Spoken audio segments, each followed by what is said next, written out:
你是选择了遗忘，还是不敢想起来那些被玩具支配的过去呢？大家好，我是 Tommy。那今天我们在整理这个小仓库再过几天就要过年了嘛。那我们除了桌上这一堆，还有地上其实也是堆了蛮多小堆的小山那我们就来整理一下小仓库，然后也跟大家分享一下，顺便盘点一下我们到底这几年都买了哪些可动人偶。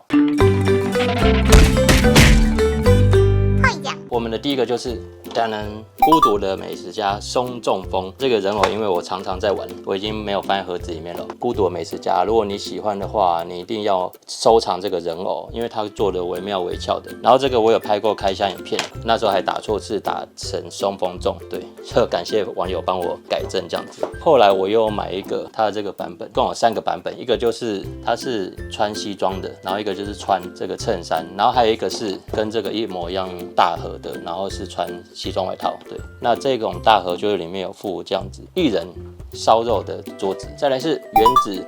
那这个 Figma 原子应该大家都很熟悉那个时候风靡一时。记得他还有卖什么金色，就是在这个会场好像展览的时候好像有卖金色特别版的。然后我那时候就是一直跟吴郎一直拍一些什么类似约会的主题。我的英雄学员丽日御茶子，对。那这个玩偶我放在这个我拍照的这个摄影棚那边，所以我这个里面没东西。那我主要是因为她的脸有没有？这个脸超可爱的，短头发的女生，短头发的人偶，女生人偶不多所以我就是为了她的脸，这个脸买的。江头2.50分，我觉得江头是一个很有名的搞笑谐星，他的一些肢体动作就反映在这个人偶上，那可以表现一些他的一些趣味，然后很夸张的感觉，我觉得这个是也蛮值得收的。然后他有出一个是白裤子版本的黑子，那这个就是不知道你们有没有看过一些剧场或者是超级变变变里面也有类似这样子的人物他就是穿全身是黑色的，他会在后面辅佐一些动作那因为背景也是黑色，然后他也穿黑色，这些人就会被忽略所以你看这个他就可以扶他这样子，然后就可以忽略这个黑子是这样子的一个角色。那接下来是这个兵马俑，我对兵马俑真的是超喜欢的那兵马俑它其实做的这个原型，这个模型真的是非常的像。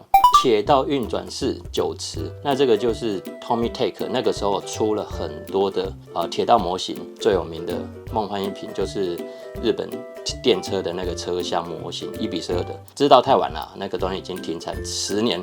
再来是对马战鬼近景人，那这个游戏我是最近才玩的，就是去年才玩的，然后我最近才破关对。然后那个时候我还没有玩以前，我就先买这个模型，因为我觉得这个人偶它本身做的超级精致，金色的地方有没有金色的地方涂装，我觉得都很棒再来是西部警察木木千山，那这一盒我也是超推的它有这个钱箱跟钱，然后还有叼烟的手，那它这个里面就是西部警察这个角色，把它人偶化，然后像它这边有没有叼烟，然后这边还有这个，透过它里面背景板就可以做到这个效果。我觉得这个也是很推，这是非常帅的一个角色。桌上美术馆的图坦卡门，那这个跟金马俑的喜爱，这个我觉得更棒，因为它里面做了一些金色的涂装，有没有？金色涂装然后在背面这边，哇，你可以看到这个做得多精致就是埃及一直都是我很喜欢的题材，埃及啦、兵马俑这种古代遗迹。我觉得都是很棒，那所以它出的时候我就买了。冰雪奇缘艾莎，那这个头我也是放在摄影棚，它的这个很特别一点是，它附这雪宝只是附送的，因为雪宝本身是只有可动手，它基本上身体普通动所以它只是附赠给你的。那当然是这个艾莎的这个脸，它这个眼睛是可动眼，它的眼睛是可以移动这个眼球的，所以可以做出很多很厉害的表情，然后我觉得他本身的这个头雕其实也是蛮厉害的那可惜就是没有他的妹妹那目前他就是只有出这个艾莎，对，比较可惜。好，再来是棒球系列那这个是水牛林的这个吉祥物，水牛队的，不用我说大家就知道这个有多可爱了吧，超级可爱。对，我觉得这个很推那这个我也用它拍了很多照片。对，那这个还有出，它好像还有一个女生的棒球队的角色，那个很抢手，买不到。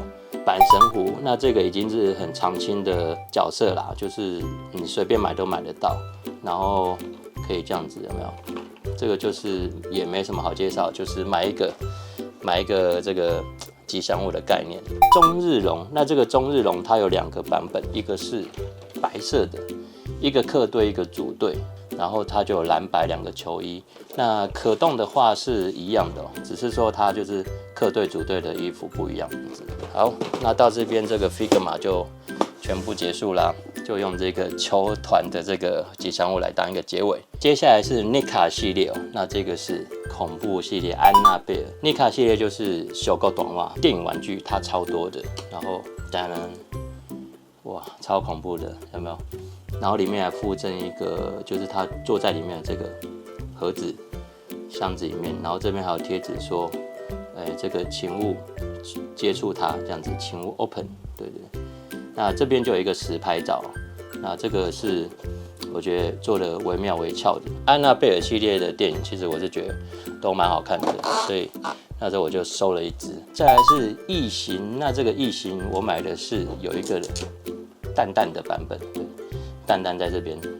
那这个异形，然后还有他的小朋友嘛，然后一样这边就是实拍照。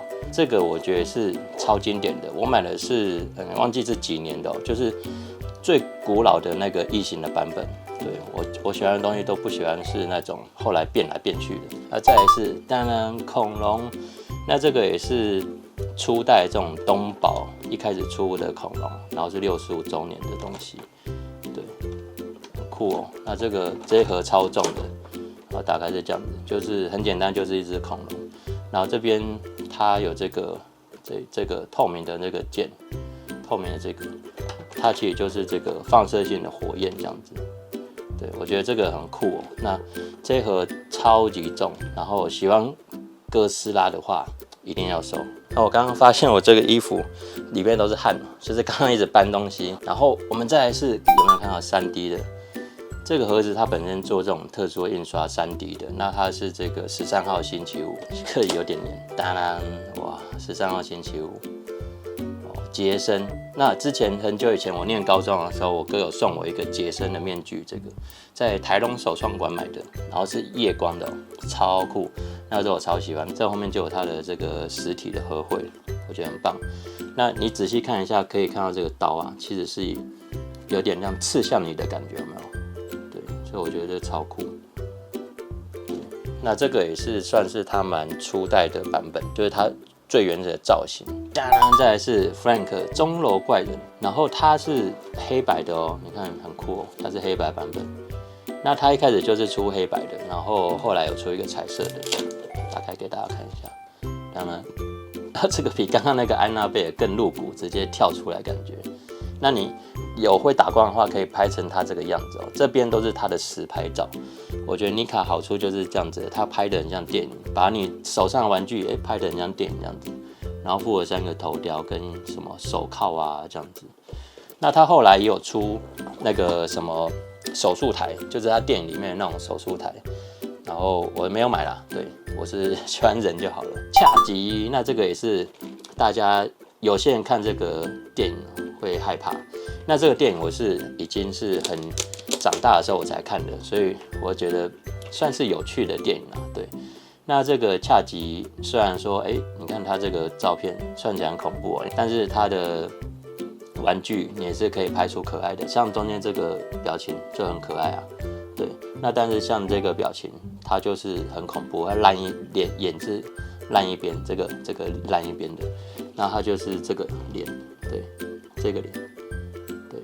所以我觉得这个恰吉它真的算是物超所值，因为NECA的东西都很便宜。对，所以如果你喜欢电影，真的可以去找一下。然后再来是温馨一点的，这个是小鬼当家。那小鬼当家我很喜欢这个电影只要电视有重播我就会看。那它是一个纪念版本，有没有？这边有写25周年，然后它还有出2个坏人。那这2个坏人我觉得脸做的蛮好笑的，所以我就没有买，很不写实。那但是这个凯文的脸我就觉得蛮像的，那很多人拿这个脸来恶搞，对。然后里面就附一些道具这个是他滑下来的那个，他改装的那个脚踏车把手，然后这个是枪这样子。好，再来是阿福，加油阿福，加油阿福。老实说，我没看过他的影集，对，但是为什么我知道家有阿福呢？因为这个是我很小的国小吧，我爸买了一只，大概从这个桌子站到这边，大概是半身的这么大的玩偶，所以我就知道这个家有阿福。那所以它妮卡这个好像去年还是前年才出，我就买了，非常有纪念价值。那它是有爆米花，有没有？那我后来才知道，原来它有吃猫啦。这个潜艇堡里面是夹了一只猫在里面，像这样子夹一只猫在里面，所以我觉得这个蛮酷的。对，因为这个玩具看到这些配件，我才回去看这个影集。好，接下来是《回到未来》35周年。那这个《回到未来》是我很喜欢的一个电影，像这后面我也是挂了一个这我哥送给我的海报。《回到未来》这个包装我觉得很酷，你如果看过电影就知道，看这个画面你就知道它很像那个电影的分镜图。像这个是那个博士叫他用摄影机帮他拍时光车，那这底下就是他其他的产品这样子。等等，好，打开给大家看一下。回到未来，很酷哦。这个就是它最经典的这个服装造型，然后里面有这个摄影机啊，有没有？摄影机在这边，然后有一个墨镜的脸。那这个就是他穿橘红色的这个羽绒背心。那这个羽绒背心它的材质我觉得做的很像，非常的逼真。好，接下来这个也是马蹄，但是它是舞会版本。那这个封面就是电影里面他学校舞会的那个海报，对，把它拿来当封面，真的满满的电影感。然后反面就有说他弹一弹，我发现自己的身体快不见了，然后从手不见，然后跟家人的合照也快不见。那这个就是他的爸爸那个时候有点畏畏缩缩的，差点追不到他的妈妈，因为他妈妈觉得马蹄比较帅。如果他爸爸没有追到他妈的话，他就不见了嘛，因为没有被生出来。对，所以这是舞会版本。当然就是这样子，很酷哦，我觉得是超酷的。那这个是他在舞会上弹吉他的时候穿的造型，对，非常的棒哦。然后仔细看的话，这只手有点半透明的，这个就是因为他那个时候快不见了嘛，所以演说，弹到一半，他爸爸再不追到他妈，手就身体快不见了。好，接下来这个就蛮特别了。那这个是时光车上的机器哦，这个是在他的妮卡的官方网站上预购的，然后一般通贩的话，记得是没有卖。那他就是把以往盒装里面没有的配件都出在这一盒，有爱因斯坦啊，这个狗狗，还有一些像这个是读脑子思考的车牌啦，还有这个装什么元素、卤元素还是什么的，然后跟一些未来的血还是什么有的没的，对，然后打开给大家看一下，当然超酷的哦。像这个是穿着戴，好像是一开始说会有那个辐射线吧，对，穿戴在这边有没有？它这边有拍给你看，然后还有狗狗跟这个箱子什么的。那这个我觉得超酷的，而且很精致。像这车牌是一个完整，一个是烂烂的。所以总之这一盒的话，如果你有看到有人买二手的，对，可以跟他买一下，因为这个是那时候的，算有点小小限量。好，那接下来就是博士登场啦。那这个就刚刚说到那个嘛，放这个卤元素的箱子，然后把它当封面。当然，因为这个是第一集，他还在测试他的时光机有没有，有一些东西在里面，就是有他的遥控器有没有，还有他的脸，这个是比较傻眼的脸，因为那个时候有那个恐怖分子来，所以他就有这个傻眼的脸。那这个就是刚刚开箱过的这个马蹄。那接下来一样是博士，不过这个版本拿这个活动扳手就知道，他这个就是那时候马蹄要回去的时候，然后遇到这个时代的博士，所以这个时代博士就说 OK， 那我帮你制造雷电，然后就把这个绳索放在时钟上，这样子。当然，所以这一盒我觉得必收的原因是因为它这边有一个脸，这边有一个这个脸，超像的，有没有在这边？超级像的，所以这个脸完全就是我觉得很像是3D 扫描，但是妮卡应该不是用这样的技术在做的。好，反叛角色出现，那这个是毕夫，那这本是运动年鉴，那这个就是毕夫那个时候听到马蹄跟博士讲话，从垃圾桶捡了这个运动杂志，然后里面就有记载的之前的一些运动的成绩，所以他又回到未来嘛，照着这上面买就变亿万富翁，就是现在的杂志记载了2024年以前的这些乐透彩的号码，意思是一样。然后所以他后面就有这样子。那他没什么分镜图，对，他只有一个这个人的照片，对，略显单调。那这个就是壁夫，那这个壁夫可动性说真的蛮差的，就完全是为了这个运动年鉴买的哦，对。那有运动年鉴，有壁夫，有马蹄，你就可以拍出第2集，有没有？不知道大家有没有注意看？之前开箱都是第1集，那现在开始这个是第2集，然后接下来这个这个也是第2集的博士，他这个超酷的哦，他就说 OK， 你要去的年代啊，我已经把钱都准备好了，这一箱里面全部都是不同年代的钱。然后像这个的话是那个时候他在运动年鉴杂志的那个店的广场，他闯祸了嘛，然后就说哇，原本这个照片是壁夫，应该是壁夫，然后现在变马蹄，然后他们就是去扭转一下未来这样子，所以这个是那时候的报纸，也是有出现在电影上这样子。那这一盒必售的原因就是这一箱钱它有不同的钱，拿出来给大家看一下好了，因为我不能每一盒都拿给大家看哦，因为我怕时间会拖太久，就是有一些比较特别的，我再拿给你们看。那这个钱箱长这样子，然后你看哦，等等有没有？这上面就有写19几年啊，1923、1914什么的，每一个年代的钱哇，我觉得这个超酷的。就为了这一盒，然后就买了这个博士。那这个博士当然其他地方也不逊色啦，对，是这样子。然后后面就有一些报纸，这个报纸的，然后这个妮卡的背板其实都是一些很实用的这个叫做背景纸，有没有？每一个盒子里面都不一样，对，所以这个就是妮卡我觉得很不错的地方。好，最后一盒回到未来就回到这个 Marty 哦，那它就是在这个广场，跟刚刚那个是一样的环境，给大家看一下。马蹄不是被拍照吗？这个，然后这个照片，彩色照片的背后其实就是这个背景，就是这个广场的一个建筑物。那它里面就是这样子大家可以看得更清楚，就是这个建筑物。那这里面就是有一个蛮著名的东西，像这个是未来的可乐，然后这个是飞行滑板。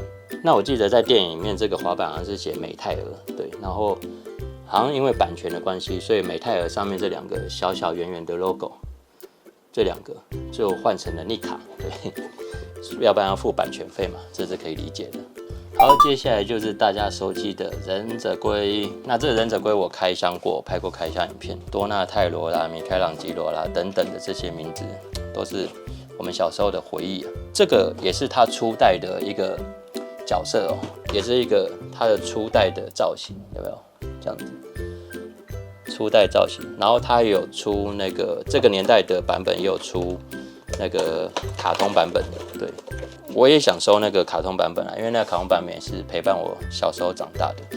那反正我就是先收了这个四只是那个年代的真人版本。那他们也有什么反派有出，但是没有很喜欢，对，就不浪费钱，就买这4只就好了。中场插播一个，这个是大白鲨。那这个大白鲨我里面用这个纸胶带贴着，因为它这个道具会掉下来，对。这个大白鲨其实算是一个有趣的东西啊，它可动是没什么可动，对，那就是妮卡出了一个这样子的东西。那因为我去环球影城，我玩了这个大白鲨，我觉得哇，太逼真了，因为大白鲨就是环球影城，美国的也是一个超经典的场景，游乐场景，对，所以买来纪念一下。好，接下来是魔鬼终结者系列，它就是当当。T800，那这个是魔鬼终结者 T800， 然后是阿诺饰演的。这个是 Mafex 他出的哦，其实没有很喜欢，对，我觉得他的造型很经典，就是做的不错，但是毕竟是日系品牌嘛，他做这种脸，我觉得有点抓不到神韵，对啊，怎么讲呢？开给大家看一下哦。那很酷的是，它这个背面有这个照片，超酷的。然后我是觉得有点抓不到神韵啊，对啊，有没有？这样看你们就应该知道。不过它就是附很多枪什么的，所以我觉得还不错。那因为Nikka的话，它其实有出，但是我买不到，因为太远了，太久远了，有些都不知道是不是盗版，所以我就不买。好，接下来也是 T800，不过这个是木源版本的。那这个很像 USB 的，其实是一盒玫瑰花，它就是 John 去这个墓园里面，好像是祭拜他的妈妈还是什么的，然后他就是有点忘记剧情，反正他就是在墓园里面，他拿这个花，这个里面其实是一把枪，就是他现在这个开的这个枪，然后在这边这个枪，他就是在墓园里面进去，然后很多警察在外面包围嘛，然后就把那个 John 救出来，对，就是这个版本。接下来这个也是 T800哦，那它就是3个不同的那个时间点，那这个就是最经典的这个，真的是看到会流泪哦。它这个东西就是这样子，有没有看清楚一点？这个，它这个东西就是他跟莎拉还有这个 John， 就还有对抗 T1000，等一下会介绍到。去那个工厂最后一场戏的时候，因为这个机器人怕的就是岩浆嘛，这种很热的，然后他就是说要把这个 T1000，因为 T1000是液态金属人，所以你打了它就复原，然后他就是把这个 T1000拖下去这个岩浆里面啊，把它溶掉，那大家就一起溶掉了，所以最后他就比一个这个，有没有？你仔细看的话，底下这一片是熔浆，来拿出来给大家看一下，这个是岩浆手哦，从岩浆里面比出来一个这样子，这样站，跟 John 说站，这样子，算是很感动，他就牺牲了自己，然后救了 John 这样子。好，然后接下来这个就是反派 T1000，他就是液态金属人，然后他是这样子的一个。那我买的这个是警察版本，它有2个还3个版本。对，我买的是这个版本，当然有没有很酷哦？那这个跟刚刚不一样，它就是 Nikka 做的，有没有？我觉得他的脸就比那个 Matrix 好看啊。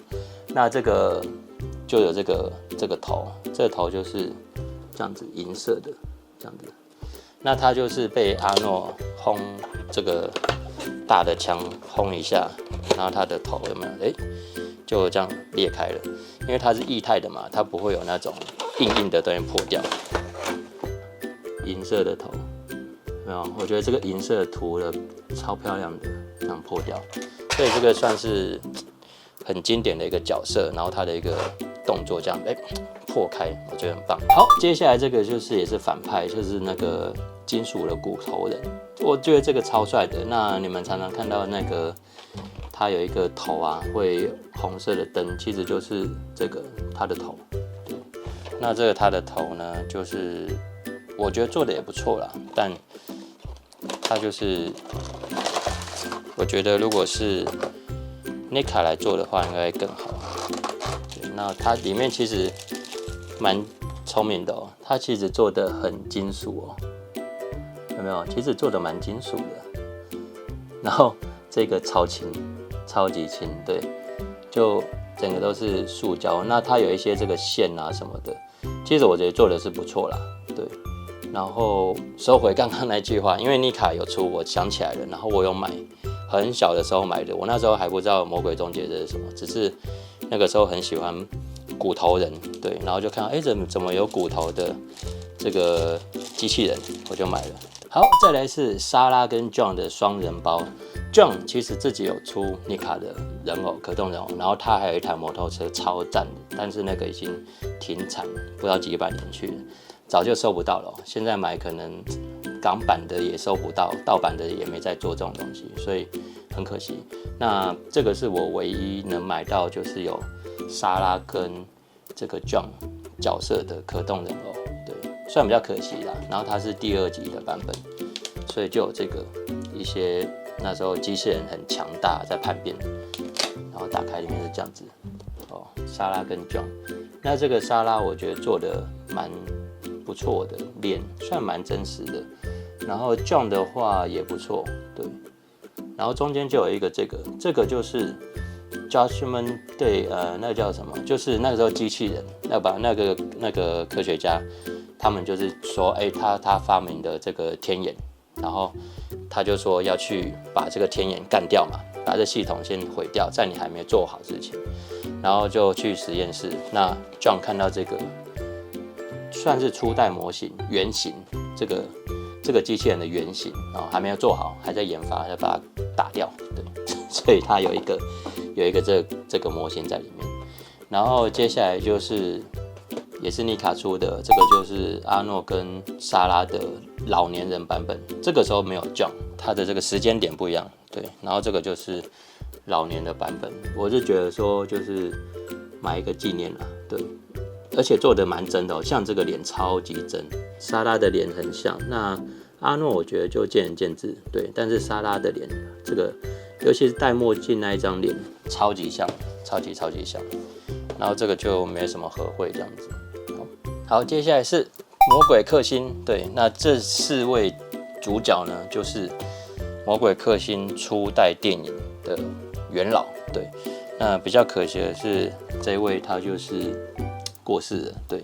那其他的演员，其实在什么那个未来世啦，还有后来的一个什么冰天雪地还是冰天冻地的魔鬼克星的新的电影里面还是有演出，只是他们不是演魔鬼克星，他们可能是演什么一些古代收集宝物的这个商店啦，或者是说图书馆员啊什么的，对，是这样子。那这4位是这样子一个存在，好，先放这边。当然，那这2位呢，就是这个就是大魔王啦，对。然后这个是我记得是他们的朋友，然后被恶魔附身，对，所以就变成这副德行。这个孩之宝出的东西都很特别，就是旁边不是都有一只这个腿啦，这个头啊。然后其实你看每一个角色的盒子的这个画面的左边有一只脚啊什么的，他们就是有一个东西，我现在忘记名词哦，对，反正他们就是你买这个把它凑齐，就可以把它集合成这一只巨兽。所以也很多人就是把这个巨兽把它拆出来卖，因为他们只是想要这个巨兽，或者是说买了以后这一切都变卖掉，然后只是想要拆里面的这个巨兽出来这样子。那这个是初代魔鬼克星，然后这个是魔鬼克星未来世。那这个很特别，未来世就是说那个魔鬼克星那个年代就是都没有存在的，是其中一位好像是他的那个孙女，然后就是在地下室，因为地震什么的，在地下室发现魔鬼克星的道具什么的，然后就是这个孙女把这个魔鬼克星复兴起来，然后就是用魔鬼克星这样子。那这很特别，这个版本很特别，就是这个有没有？刚刚说到这个角色过世了嘛，所以他就用灵魂的方式，有没有看起来很像灵魂？这个他就用灵魂的方式现身，然后帮助这个他们打恶魔魔鬼这样子，所以这个我是觉得蛮特别的。然后可以看一下它后面的和会是这样子。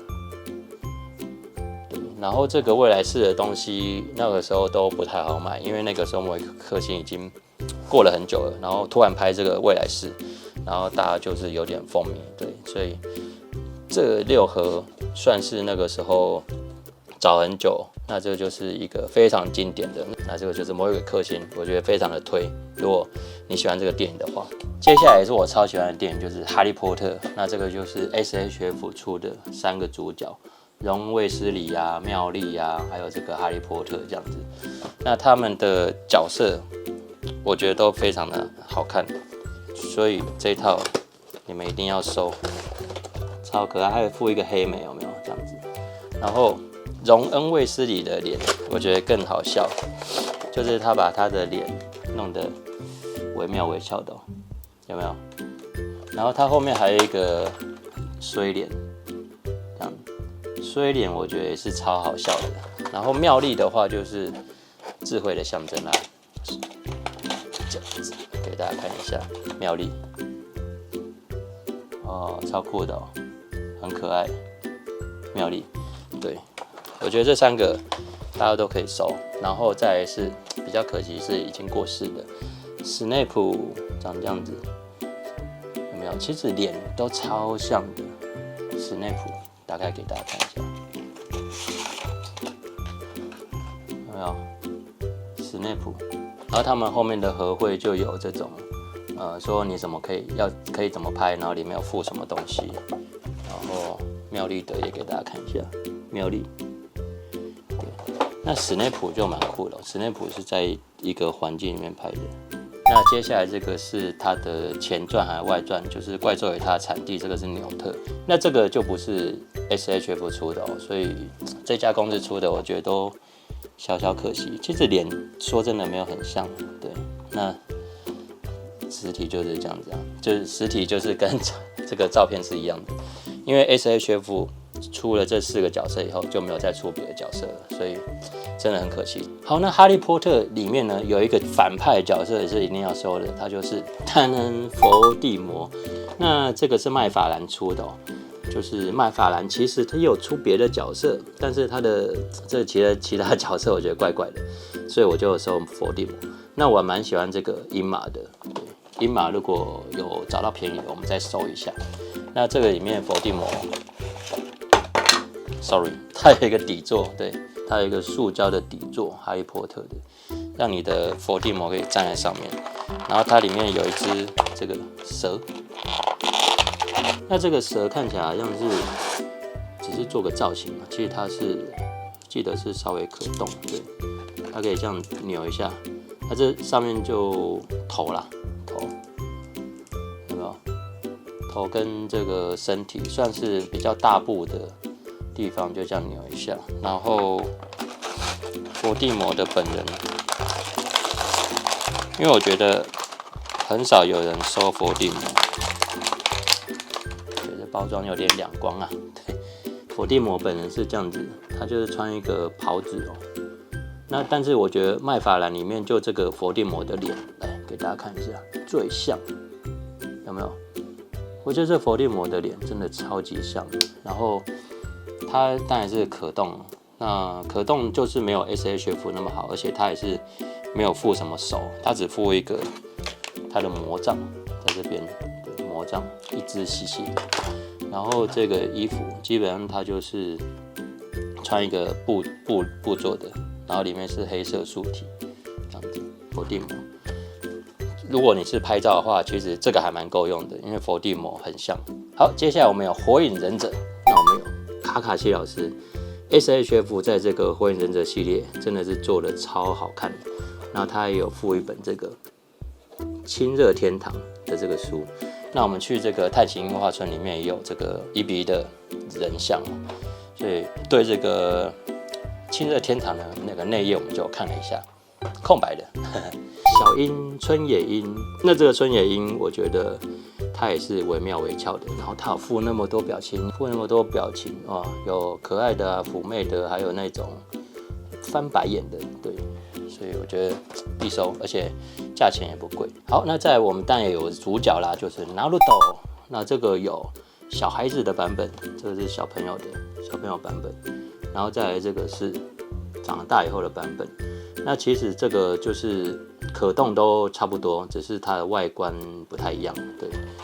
然后它的背面是长这样子的，对，算蛮经典的啦。那它这个火影忍者系列万代就是一直在出各种形态我就是收我觉得喜欢的就好了。好，再来我们有宇智波佐助，那这个也是有小孩子跟长大的版本。这个的话，因为神职那边它腰部以下可动就稍微弱一点，但是该做的动作其实也是做得出来。然后接下来有2个是我女朋友买的，对，然后她那时候很迷，就是《咒术回战》，对，那我们就是买了2个主角一开始发售的版本，算是比较最初的版本是长这样子，对，还不错，我觉得它这个和绘有没有蛮用心的做这种比较不规则的形状，对。我觉得日系品牌就是 Figma 跟 SHF， 我真的是蛮喜欢的。再来，我们有超级多，这个是我来分类一下。那接下来我们就来轻松一下，看一些有趣的间谍加加酒，超可爱的。这个必收安妮亚，对不对？这个安妮亚一定要收。那这个是它有一个是便服，然后这个是学校版本。然后万代现在又有出它的布衣的版本，对，然后就是便服把它做成布衣啦，因为它这个里面的身体有买的都知道蛮硬的，基本上你是不可能坐下来。那它也蛮诚实的它就是有没有给你看，它就是不能坐啊，它只能站来站去的。但是这个东西就是收集它表情包，有没有看后面这些，你就知道它一盒附多少个表情。对，所以附这个买这个就是为了这个表情包。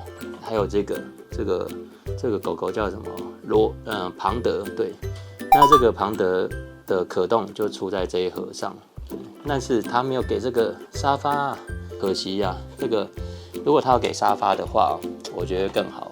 那接下来我们就有爸爸一样就有便服版本跟这个是出任务的版本，其实脸都蛮像的因为是动漫脸嘛，对。然后背面是长这样子，又是这个万恶沙发，不知道他什么时候才会卖这个沙发。月儿佛节那一样是有便服跟这个是出任务的，那他这个就是出任务的这2个版本是先行发售的，后来才出这个版本。我觉得如果他先出这个版本出任务的版本可能就不太会有人要买，因为出任务的版本说真的受限题材非常的大，我觉得他这个产品线很聪明，万代在出东西都是有一个逻辑，如果你常常去观察，就可以感觉到学到一些市场的运作的这种方式然后接下来重要啦，我们有2个非常重要的人物要介绍，就是当然志村。这个志村健说真的啦，就是有一点年纪的人才知道，因为志村大爆笑是我那个年代的东西。然后像这个是糊涂殿下，基本上就是他看这个他的装扮就知道，糊涂殿下他是皇上殿下这种，然后可是他就做一些很怎么讲惹人厌的动作啦，或者是恶作剧这种。糊涂殿下，那志村健的影迷一定要收因为这个脸100%的99.9像，对。那虽然说它这个可动很差，蛮差的，但是就是还是可以做啦，对，还是可以做，只是说你要做什么劈腿什么，那我不太可能。那这个就是变态输出，它这个的话我觉得就不错。它在可动方面是，因为它其实就很像一个素体嘛，所以就可动是几乎是没问题。然后这上面不是有3种表情嘛？对我觉得是非常的酷非常酷。这个姿态其实它还有一个最终极的这个装扮，我们在香港第三方那边有买到一个套件，就是这个。这个是看得清楚，它是一个天鹅。它是一个天鹅湖的裙子，那这个就是你可以把它套在志村上，那这个就是把它套在腰部上这种感觉。那它就是有一个短剧，就是穿这个天鹅这样在跳舞。对，好，那刚刚介绍这个志村健，他是日本早期的这个搞笑的始祖。然后现在我们要介绍就是算稍微比较近代一点啦，虽然他们也是蛮久了，就是滨田雅功跟松本人志，那他们就是这个不准笑里面的主持人。那这个版本其实已经是第2次发行，然后在魂商店，第1次我没有买到，因为第1次知道的时候也是停产，然后这个是第2次的。那第2次的版本就是它比较表情是不太一样。那这个是滨田雅功，给大家看一下，这样子很经典这个西装然后另外一个是松本人志，这样子。我觉得这个表情都做得很像，然后跟我们这个 Figma， 五郎这样子可以站在一起。对，所以这2位呢，如果你能买得到的话，其实也不错。然后后面就是他这次附的脸，这样子。然后他初代的脸有一些比较夸张，我觉得更好，但是初代就不强求因为那个买不到，因为停产太久了。对，接下来是星际大战，我先从我看的顺序介绍好了。我一开始看的话呢，其实是没错，曼达洛人传是因为曼达洛人我才入坑星际大战，因为它是那个迪士尼 Plus 的影集嘛，然后我只有 Netflix， 所以我就没看。然后我就是看了这个 Netflix 播的《曼达洛人》，里面这个咕咕噜超可爱的。那这个就是曼达洛人的算组合包，有一个不太可动的咕咕噜。那后来他就出了一个自己的咕咕噜，自己的可动人偶，然后有一些它的飞行鸡蛋，对，不知道这个实际叫什么。就是一颗很像蛋的这个飞行器，对。那我因为这样子呢，所以就回去追了《星际大战》，然后这个就是《星际大战》它前面那个3部曲播的时候，里面就有这些，像一个一个介绍好了，像这个是陆克那个时候还在那个还没有当那个绝地武士的时候。对，就在训练，所以它这个里面就有一些它的这个训练的道具，击剑啊，就是它会飞，然后你就用那个去打，就是练习剑道的感觉。这个是韩索罗，然后这个是年轻的时候版本，这样子。再来就是韩索罗的好伙伴丘巴卡 Solo 版本。那我比对了他们呢，就是差别就是他身上丘巴卡身上有背一个那个弹夹、弹药、子弹，那这个就没有。接下来就是2个超级可靠的机器人 R2D2 跟 C3PO， 那这2只的涂装做得超棒的，透过这个彩盒你应该也可以看得到，其实它的这个金属涂装做得非常好，有没有？然后这个也不错。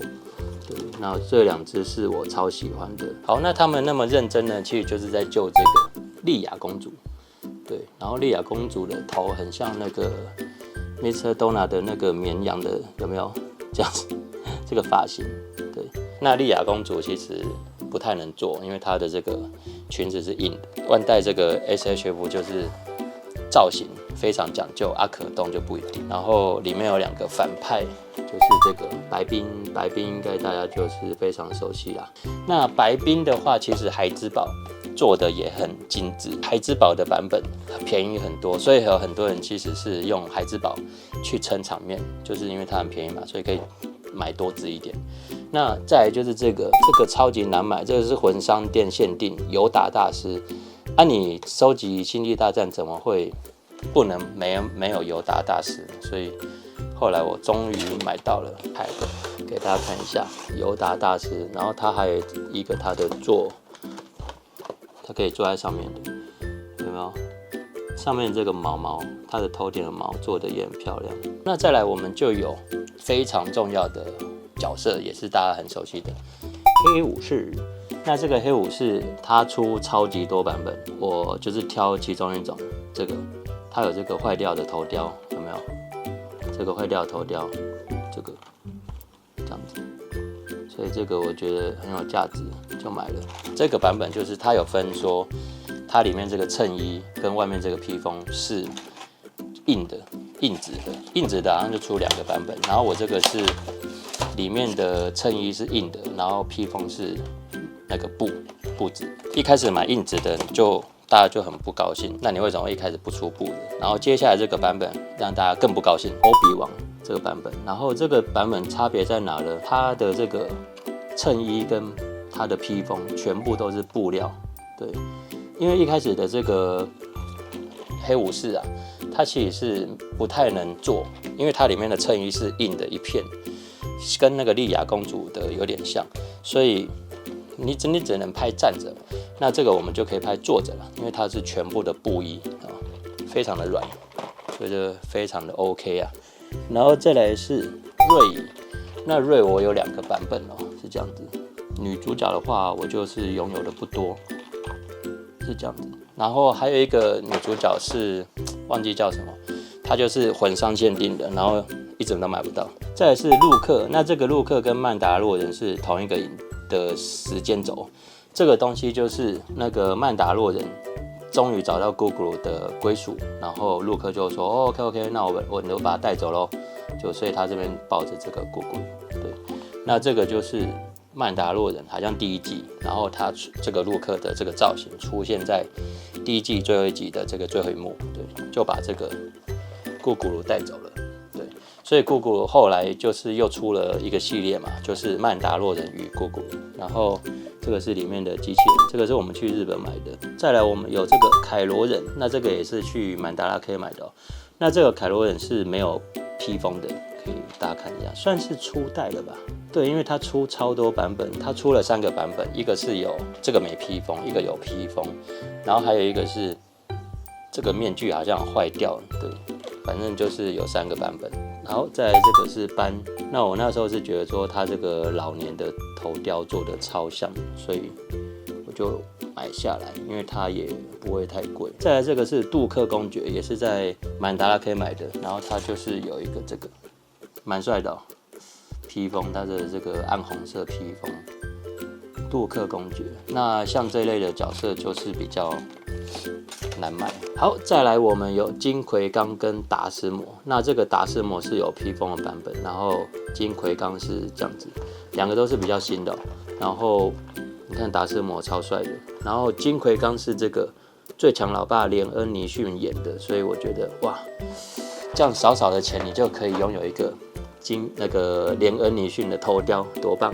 像这样子，他的头雕我只能说超像，超级像的。对，所以这2个也是必收。然后最后我们有2个孩之宝的，一个是黑武士，像这样子。孩之宝的黑武士，我只能说他们的包装很漂亮。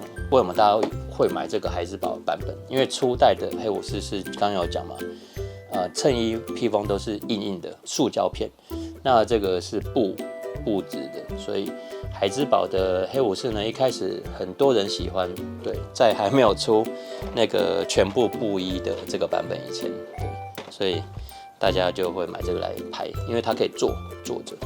然后这个是陆克跟尤达，这个版本很特别你看到这边有一个蓝蓝的这个吗？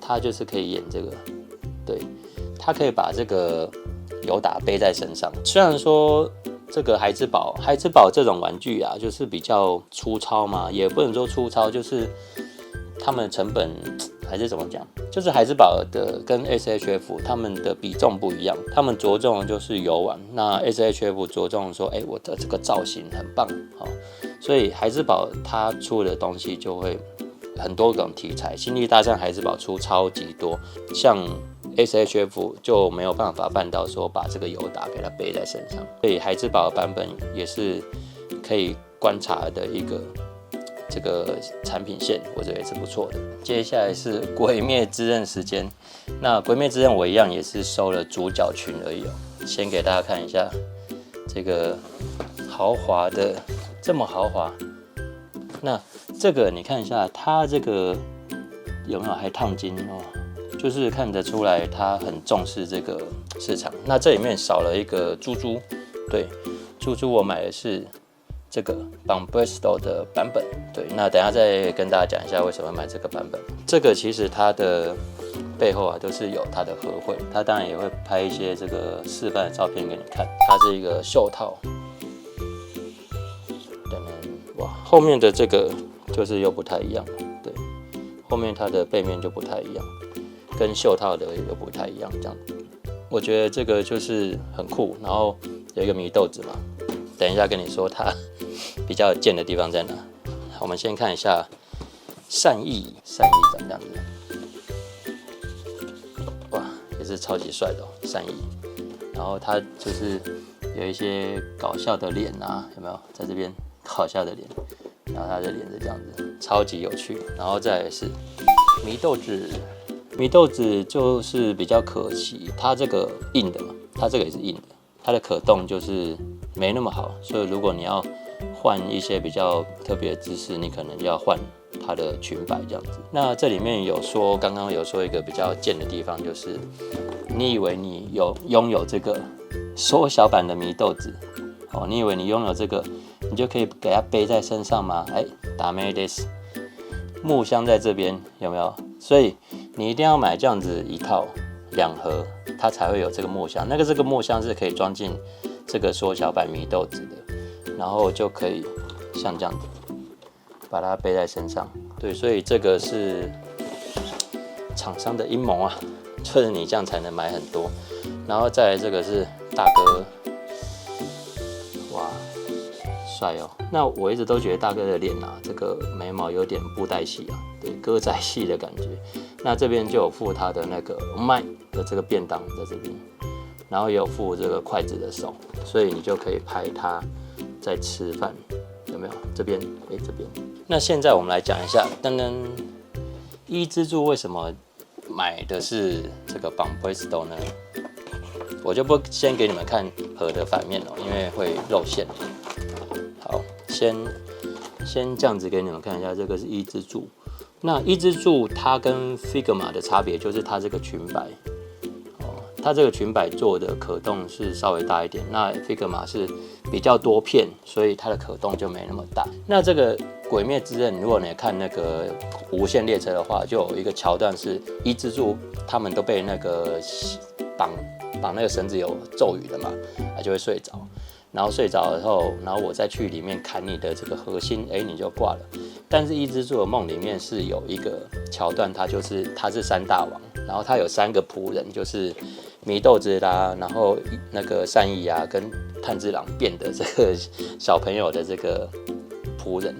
那这个东西除了扭蛋好像有出过，但是这里这个可动里面就没有。我们在这边，当然它就有了，有没有？所以这个东西就是说，假设你买伊之助是绑 Bristow， 里面就有这3只，对，所以这个是我极度推荐你买伊之助可以买绑 Bristow。那这样它的盒绘后面呢，其实就有这个照片。那绑 Bristow那时候出鬼灭的时候，就是有这种，像 Figma 出的这种衣服是塑胶片嘛。那绑 Bristow 呢，就是全部都说是布衣，伊之助这个是例外，它是塑胶的。但是绑 Bristow 的祢豆子啊、炭治郎、善逸这些都是布衣，大哥也是布衣，所以那个时候很多人就会去买。然后 Figma 是很后来，好像过了1年多2年它才出，所以很多人就想说我已经有了，所以我就不想买 Figma， 而且 Figma 的可动没有绑 Bristow 好。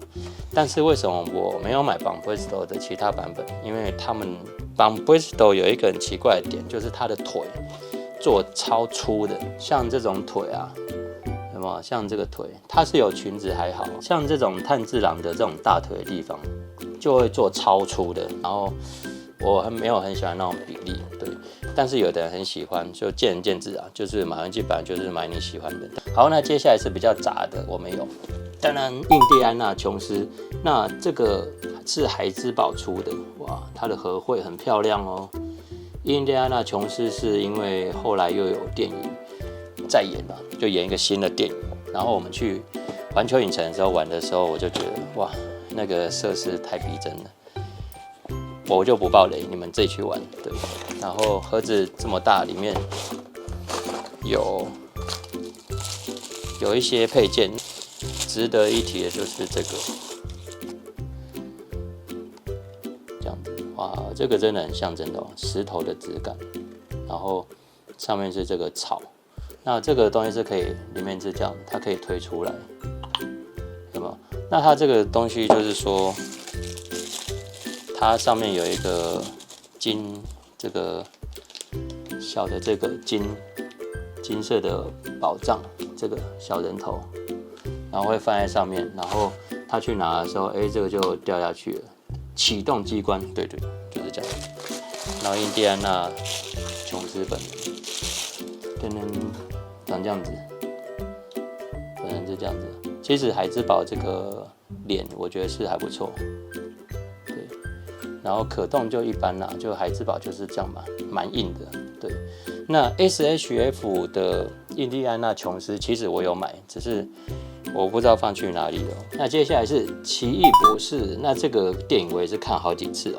这个大概是我唯一的漫威的可动人偶。再来是死侍，那这个是算是上一代的版本，它好像出2个，然后这是第2个版本，然后现在又有跟金刚狼第3个版本。对，死侍，那这个死侍是它是比较脏的那种颜色，暗红色的。对，我觉得这一代其实也不错，但是很多人说它有这个枪套。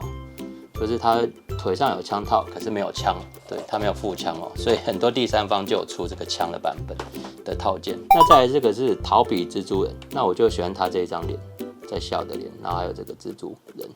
那这个是友善的邻居的版本，我觉得也是很精致的版本。那好像有些人不喜欢，我不知道为什么。对，反正我喜欢这个版本，对，我就买了。再来这个是佛莱迪，那这个是一个歌手经典的演唱会的造型哦，这个是他经典造型。然后他还有出另外一个版本，这个是第一次出的，第二次出的是衬衫。穿衬衫的版本，对，那这个是黄外套的版本。最后就是这个已经过世的漫威之父史丹利，那这个是孩之宝出的，他出很久了。那因为漫威我也有看过这个复仇者联盟这个电影，对，然后我就觉得说漫威很厉害，就是他拍的很多电影，虽然后面什么宇宙那一种的我就没有很喜欢，但早期的我觉得都很棒哦，所以我就买一个来纪念他一下。再来是上汽，这也是孩之宝出的。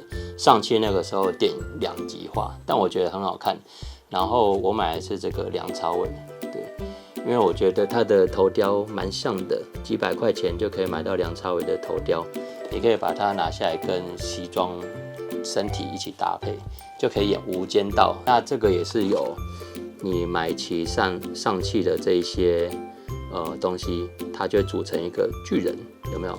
在这边它的这个巨无霸这个东西，对，所以这个就是孩之宝都会用这一招哦，我觉得是蛮聪明的。再来是假面骑士，那这个我记得好像是魂商店限定的，就是预定才有，对，然后它的包装很特别哦，开口在后面，当然很酷哦。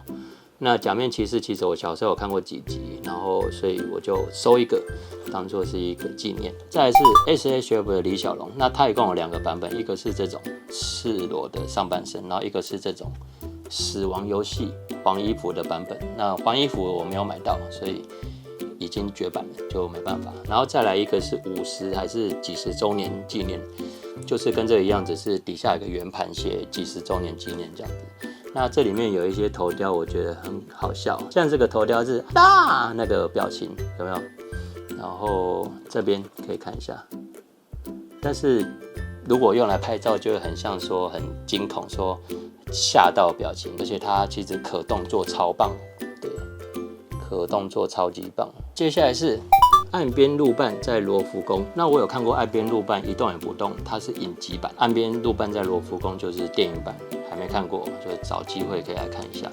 我觉得花一些钱，然后可以拿到高桥医生的头雕，超棒的。那这里面就是说，它像这个就是被打开天堂之门，天堂之门就是你的脸会变成书打开，然后大家就可以去读取你的这个一生啊，比如说你做过什么坏事、好事，都读取出来。然后像这个是岸边露伴，里面就有一张这个在罗浮宫的剧照。再来我们有有野课长，也是真人的可动人偶，他就是有野静哉在这个节目里面会打电动，所以你看这个就是有点像8bit的这种有没有风格 Gangsta。我觉得吸引我的东西就是因为他是真人，然后他的头雕做的超棒的，有没有？他的头雕我觉得非常的逼真哦，这样子。然后再来是他穿这种日本的工厂的制服。这种东西就是非常的有日本感，所以你拍照很容易就有这种带入日本的感觉，这种它的时代背景我觉得很棒。那这一组也是蛮推荐的哦，如果你能找到2手的啦，那你也可以去考虑一下是不是要购入这一组。好，再来是我唯一的一只真骨雕，那这个是超人力霸王，那这个真骨雕看很久啦，然后它就会有这个真骨雕的印章在这边，然后就想说，真骨雕到底长什么样子？然后因为这个以前我们就叫它咸蛋超人嘛，就是比较小时候的这个叫法。那我就想说，那既然是小时候看过的东西，又是真骨雕，就想说看一下。那这个打开盒子长这样子，哦，蛮特别的哦。然后它里面就是这样子，对，一个银色的盒子这样，然后有一些配件在里面。真骨雕，那真骨雕这个东西就是说，它跟 SHF 人偶的差别就是它会更接近人体的骨骼，用人体真实的骨头、肌肉啊什么的去做还原，还有比例。因为 SHF 它会依照比较是他们想要的比例，但是这个会接近真人的比例。然后因为这种是穿胶皮的那种衣服演出的嘛，所以里面一定是真人，不是那种什么卡通动漫人。然后他们就会做成真骨雕，说，它比较还原成真实的样子。所以这个真骨雕就是有这样子的魅力哦。所以很多人就会说，那如果是这种角色啊，真人穿扮的角色，不是那种卡通动漫人，你就可以买真骨雕，它的比例可能会比较接近真人。好，那接下来我们就是我的女角系列。首先登场的就是大家一定玩过的快打旋风春丽。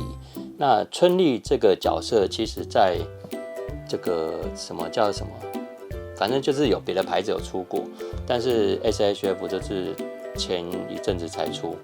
然后春丽的重点就是她的腿很有肌肉嘛，然后衣服这样子，然后还有这个呀哒这个姿势，就是她赢的姿势。那我觉得她春丽的脸啊跟腿的纹理，还有这个衣服，其实都做得蛮精致的。衣服是有点这种亮亮的质感，然后笑脸也是蛮好看的哦。对，然后它的可动也是不错。好，再来是地狱乐，那这个是杠，它是比较性感的角色，从它的穿着。那她不算是女主角，应该算是副角吧，女副角。然后她的副的表情，我觉得都很好看。对，然后它的可动也很棒。再来是七龙珠的布马，这个表情，惊讶的表情，其实跟这个动漫里面看起来超像的，所以我觉得它还原的很像。再来是浪曲，那这个设定很有趣哦，它原本是长这样子，然后它生气就会变金头发，所以你一个人可以拍2个人的感觉。对，然后它的头雕跟发型，我觉得做的都非常好看。再来算是 Figma 素体啊，它就是噔噔 Emily， 那这个是 Figma 那个时候终于做了这个布质的衣服哦，裙子是布料的，所以它可动非常的厉害，有没有？可以这样子，可以做啊什么的。然后它里面是穿这种运动裤的那个内裤，然后还有附一个，这个是10颗片的那种铁片的眼镜，它可以，就算你不要它的头嘛，你可以装别的 Figma 的脸上去，头上去，我觉得是很棒的一个，算是它的素体的角色。然后有好学生就有坏学生啦，当然，那这个是马可多的一个女暴走族，对，那她这个长裙也是整个都是布的，然后有一些表情什么的，然后这里有一个很酷的东西，就是它比中指，对，所以你这样子就会有一个中指的这个手型。好，女角的最后一只就是这个优雅海牛之野望，对，那这个海牛工业我有拍过开箱，上半身有做特征这样子，然后因为我没有这一类的这个素体，我就想说买一个来试试看。泰迪，那这个泰迪熊我觉得超酷的，这个就是它几乎可以做到所有电影里面的一些名场面，对，然后 SHF 也有 Figma 就这个也有，然后 SHF 的泰迪熊是比较粗壮，对，然后我这个是比较矮小的，对，我比较喜欢这个版本。那再来我们有柯南，那这个柯南有好几个版本，我是初代版本，那它就有一些这个足球可以踢。那这个初代的柯南有一个很恐怖的地方，就是它的手的连接的地方超级细、超级短，所以几乎是无法固定，所以有些人带去户外拍回来手都不见了，对，因为你随便换一下它就掉了，所以一开始拍我们都用粘土固定塞在里面哦，不然很麻烦。好，再来是小悟空，那这个小悟空是那个时候是说魂商限定，通办没有，然后我们台北有那个魂商店嘛，算是非常好运，所以我就去买了小悟空，还有一个尾巴在这边小小的，我觉得可以跟柯南啊，跟那个一些比较儿童的角色做搭配，所以我就买了，非常可爱，而且它的盒子也很好看，是雾面的。魔法少年 Cashball 这个有趣的地方就是我们是买日版的嘛，然后代理版的话，它就是裙子里面这个小鸡鸡的零件就被阉割掉，就没有了。有一些第三方也有做这个小鸡鸡让你装回去，我是不知道为什么会阉割掉，但是那个时候因为知道这个事情，所以我就在日本买了。对，国王的排名波吉，那这个波吉真的是超可爱的。波吉是一个非常有勇气，然后他是哑巴，但是他的勇气十足，最后还是当上国王。那这里就有附给他的一个这个，忘记他叫什么名字哦，那这个就是一片东西啊，不能动，就是只能搭配拍照。然后有一些其他的这个头雕给大家看一下，超可爱的。然后它也有粘土人，也有 SHF。那粘土人跟这个差不了多少，只是这个的头雕我觉得我比较喜欢，所以我就买 SHF。肌肉魔法使假修，那这个假修我觉得超好看的，然后也很有趣。这边有它的泡芙，有看的话就知道它就是临危不乱，然后会一直吃泡芙。然后它明明就是不会魔法，但是肌肉很多，然后又进去这个魔法学院，很好看的一个动漫。再来我们有事业妹妹夏秋的版本，那这个我已经遗失了一个遮阳帽，有点可惜哦。那它的这些表情啊，我觉得都超可爱的，而且它也是很百搭的一个角色，出去外面外拍的时候。我觉得就是很好搭的一个单品。再来是杰克，那这个是我们去秋叶原的无线电会馆海洋堂里面买的。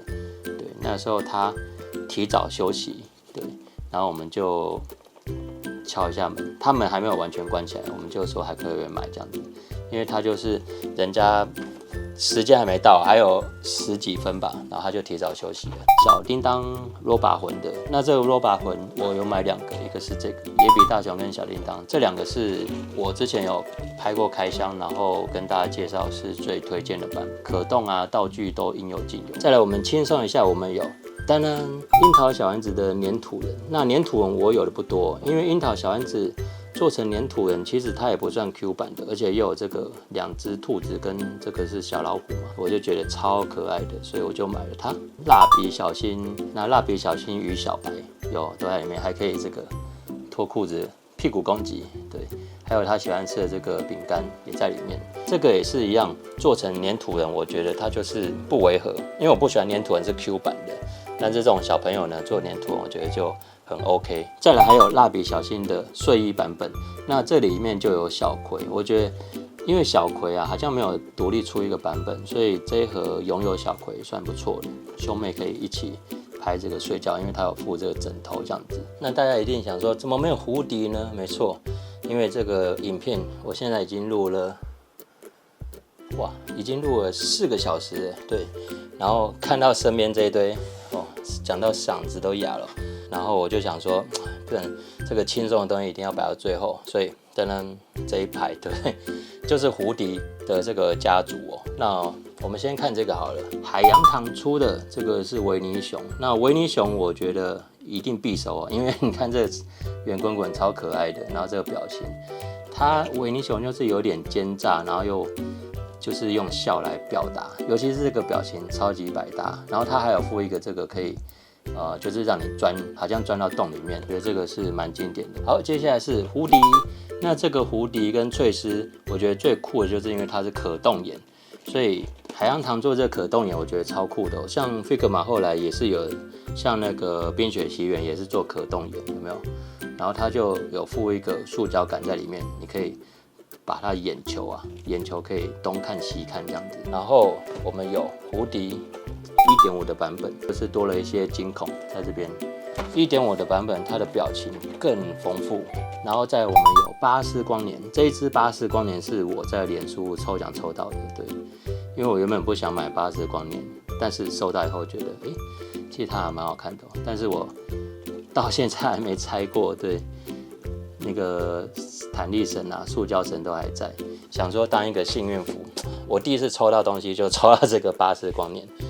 然后，所以我后来自己买了巴斯光年的1.5版本，那它也是给一个3眼怪，然后它的3眼怪跟这个是不一样表情的，所以你也可以收集。然后给大家看一下2个巴斯光年，1.5就是也是给你一些不一样的表情，然后初代版本的表情就比较保守一点。再来这2盒都是一样的翠丝。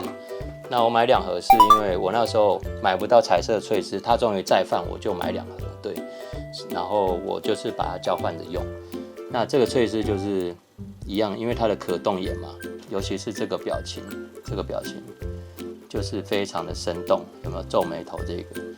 然后是这样子。比起蝴蝶的话，它这3个表情加上可动眼，说真的超级好拍，这个超级好拍的。那翠丝也有1.5的版本了，但是我没有买，那因为我就是后期比较少在用蝴蝶，所以是这一部分，所以我就没有买它们。好，那以上就是这一次的分享啦。那因为时间的关系啊，我没有办法说每一盒都拆给大家看，有一些我是已经有拍过开箱影片，我会列在我的资讯栏里面，就下面你们可以去找一下。不知道大家过年拿到压岁钱啊，会去买什么玩具呢？也可以在底下留言，然后写出你的愿望清单。我拿到压岁钱，第一名想要买什么，第二名想买什么之类的，对，然后跟大家交流一下，也是蛮有趣的。好，那祝各位新年快乐咯。那希望大家喜欢这样子的影片，就是边盘点边跟大家聊聊天，介绍一下这个每一个玩具的这个购买的一些心路历程。其实这么多玩具，然后我每次看到，比如说看到这一盒，看到那一盒，我就会想到我当初买它的心情是怎么样，然后玩的心情是怎么样。我觉得就是一种类似用玩具来写日记的感觉，对，不知道大家有没有这样子的心得？好，那以上就是这次的分享，有问题也欢迎在底下留言。我是汤米，祝大家新年快乐，明年愿望都能实现发财，买到想买的玩具，大家新年快乐，拜拜。